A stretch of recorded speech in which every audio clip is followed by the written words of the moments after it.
Welcome to MV constructions. G+1 construct பண்ணியிருக்கிற individual house இன்னைக்கு sale video பார்க்குறோம்.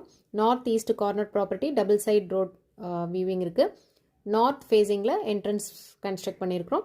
500 meters main road இருந்து walkable டிஸ்டன்ஸில் இந்த ப்ராப்பர்ட்டி லொக்கேட் ஆயிருக்கும். ஸோ 1001 ஸ்கொயர் ஃபீட் பிளாட் ஏரியாவில் 2100 square feet built up area construct பண்ணிப்போம். கிரவுண்ட் ஃப்ளோரில் ஒரு ஸ்பேஷியஸான car parking and 1 BHK individual house construct பண்ணியிருப்போம். ஸோ பார்த்தீங்கன்னா கிரவுண்ட் ஃப்ளோரில் இருக்கக்கூடிய 1 BHK இப்போ பார்த்துட்ருக்கோம். நல்ல ஒரு ஸ்பேஷியஸான living area, fall ceiling work எல்லாமே கம்ப்ளீட் பண்ணியிருக்கோம். இன்டீரியர் டிவி யூனிட் எல்லாமே ஃபிக்ஸ் பண்ணியிருக்கிறோம். அண்ட் நல்ல ஒரு ஸ்பேஷியஸான மாடுலர் கிச்சன், நல்ல ஒரு இன்டீரியர் பேனல் ஒர்க்ஸ் எல்லாமே ஒரு ப்ரொஃபஷ்னலாக கம்ப்ளீஷனில் இருக்குது. அண்ட் விண்டோ ஃபெசிலிட்டிலாம் கொடுத்துருக்கோம். நல்ல ஒரு ஸ்பேஷியஸான மாடுலர் கிச்சன் அண்ட் கிரவுண்ட் ஃப்ளோரில் இருக்கக்கூடிய பெட்ரூம் பார்க்குறோம். ஸோ ஸ்பேஷியஸான master bedroom. So fully interior designing எல்லாமே கம்ப்ளீட் பண்ணியிருக்கிறோம். Wood finishing and falls